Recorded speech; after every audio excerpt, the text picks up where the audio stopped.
Islamic videos के लिए Hind Islamic channel को सब्सक्राइब करें, बेल आइकन दबाएं ताकि नए वीडियो की अपडेट। मतलब ये है कि सर झुक रहा है लेकिन दिल नहीं झुक रहा है, और जब तक दिल नहीं झुकेगा वो नमाज नहीं होगी। इसलिए कि सर तो और जगह भी लोग झुकाते हैं, लेकिन असल नमाज ये है, हुम फी सलातिहिम खाशिऊन, अल्लाह की बारगाह में आजिज़ी करो। और जिस नमाज में यार का तसव्वुर नहीं, फिर वो नमाज नहीं।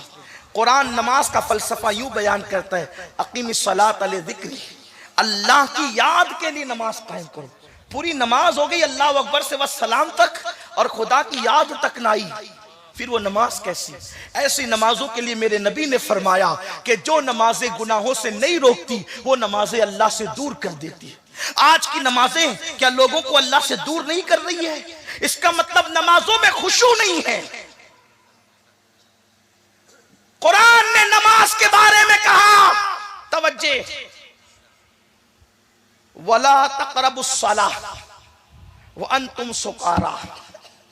ध्यान दें आप, नमाज के करीब भी मत जाओ जब तुम नशे की हालत में रहो।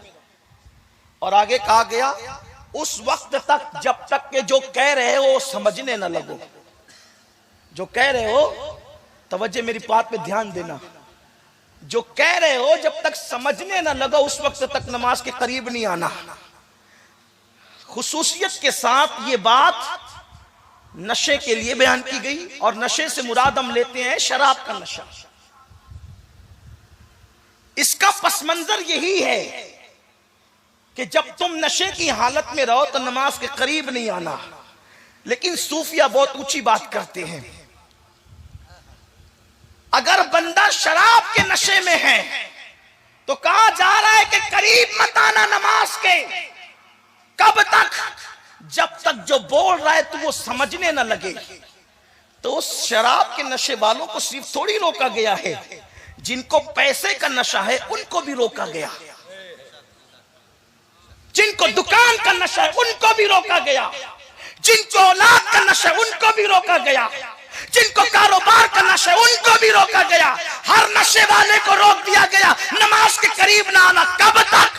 जब तक तू जो बोल रहा है वो समझने न लगे। अरे 50 बार का अल्लाहु अकबर कभी समझा भी कि क्या बोल रहा है? इसलिए कि जबान से बोलता अल्लाहु अकबर और दिल में दुकान है, जबान से बोलता अल्लाहु अकबर दिल में बच्चे हैं, जबान से बोलता अल्लाहु अकबर दिल में कारोबार है। कहा गया जब तक तू करीब नहीं आना नमाज के, तब तक तेरा नशा उतर न जाए। इसका मतलब यह है, दौलत का नशा, गुरूर का नशा, औलाद का नशा, दुनिया का नशा मस्जिद के बाहर जैसे जूते उतारता है, सारे नशे उतार के आप दौड़ेगा, तेरे जन्नती होने के लिए काफी है।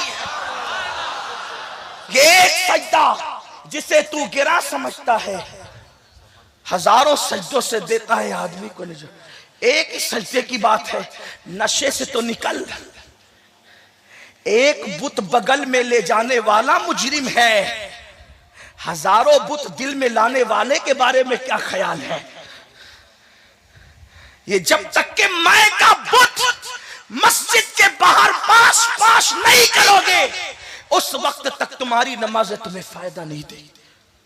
और सिर्फ गर्दन झुकाना खुशू नहीं है। एक शख्स नमाज में बहुत गर्दन झुका रहा था, कुछ लोग ज्यादा ही झुका लेते हैं, कुछ लोग और अगर मजमे में पड़े तो और ज्यादा झुका लेते हैं।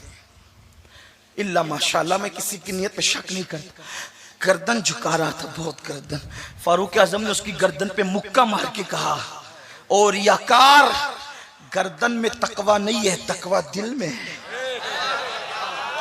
गर्दन झुकाने वाले दिल झुका, गर्दन झुकाने वाले दिल। इसलिए और सैयदना सिद्दीक अकबर रावी है। सिद्दीक अकबर की रिवायतें बड़ी कम मिलती है, लेकिन जो मिलती है वो बड़ी दमदार है, वो तो हर हदीस ही दमदार है। इसलिए कि सिद्दीक अकबर का शुमार वो सहाबा में मुशाहिदे की मंजिल पर थे। सिद्दीक अकबर सहाबा में मंजिल मुशाहिदा पर थे, और सूफिया अल्लाह वाले जानते हैं कि ये मंजिल मुशाहिदा क्या होती है। जो औलिया में मुशाहिदे की मंजिल पर पहुंचे उसका अंदाजा कोई नहीं कर सकता, जो सहाबा में मुशाहिदे की मंजिल पर उसकी क्या शान होगी। मेरा उन्वान सैयदना सिद्दीक अकबर नहीं है, लेकिन अगर होता तो मैं आपको बताता कि अबू बकर सिद्दीक का मर्तबा मुशाहिदा तो यह कि वो आज भी मुशाहिदे में है। सिद्दीक अकबर तो आज भी मुशाहिदे में है। तो अर्ज कर रहा था, सिद्दीक अकबर रदी अल्लाह ताला फरमाते, इरशाद फरमाते कि मुनाफिकीन के खुशू से बचो, मुनाफिकीन के खुशू से बचो। पूछा गया कि ये मुनाफिकों का खुशू क्या है, ये मुनाफिकीन का खुशू क्या है? तो सिद्दीक अकबर फरमाते हैं मुनाफिकीन का खुशू ये है कि जिस्म पर तो खुशू तारी है नमाज में, लेकिन अंदर दिल में खुशू नहीं है। ये मुनाफिकीन का खुशू है। और मोमिनीन का खुशू ये है कि दिल भी खुदा से लरज रहा है और बदन भी खुदा के खौफ से लरज रहा है। ये मोमिनीन का खुशू है। और ऐसी नमाजें अल्लाह के कुर्ब तक पहुंचाती है। इसलिए आज लोग, बहुत सारे लोग शिकायत करते हैं कि सैयद साहब मेरी नमाज में वसवसे बहुत आते हैं, जहन एक तरफ नहीं रहता। आसान तरीका बताता हूं, अल्लाह अकबर से लेकर अस्सलामु अलैकुम व रहमतुल्लाह तक पूरी नमाज का तर्जुमा याद कर लो। यानी जो नमाज में कह रहे हो उसको समझने की कोशिश करो कि कहते क्या हो। अल्लाह अकबर का मतलब है अल्लाह सबसे बड़ा है। इस तरह पूरी नमाज याद कर लो। तो जब तुम नमाज का तर्जुमा याद कर लोगे तो अरबी में पढ़ोगे तो उर्दू दिमाग में घूमता रहेगा, और जब दिमाग में घूमता रहेगा तो उतना आपके दिल के अंदर खुशू पैदा होती रहेगी। और फिर मेरे आका अलैहिस्सलाम ने फरमाया, बुखारी शरीफ की हदीस है, मुसलमानों जब कोई मोमिन नमाज पढ़ता है तो वो कितने बुलंद मर्तबे पर फाइज हो जाता है। अफसोस लोगों को कोई वकील बुलाए, डॉक्टर बुलाए, इंजीनियर बुलाए, वजीर बुलाए, अमीर बुलाए तो लोग कहते फुला ने बुलाया, फुला ने बुलाया, फुला ने बुलाया, अपने पास बिठाया, मुझसे बातें की। बुखारी शरीफ की हदीस है, अल्लाह के रसूल सल्लल्लाहु अलैहि वसल्लम फरमाते हैं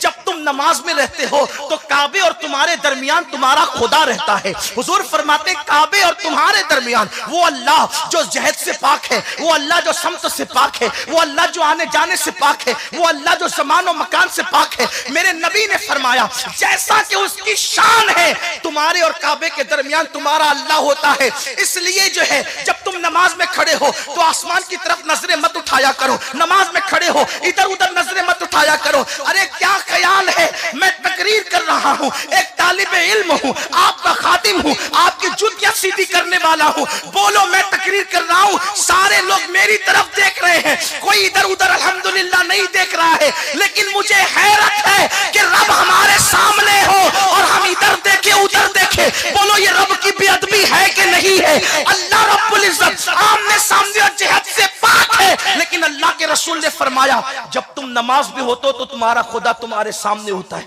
काबे और तुम्हारे दरमियान तुम्हारा खुदा होता है। इसलिए सामने मत थूका करो, ऊपर नीचे आगे पीछे मत देखा करो, सजदे की जगह पर अदब से नजरें रखा करो। आका फरमाते जो नमाज में ऊपर देखे अल्लाह उसकी नजरें उचक ले, अल्लाह उसकी नजरें छीन ले।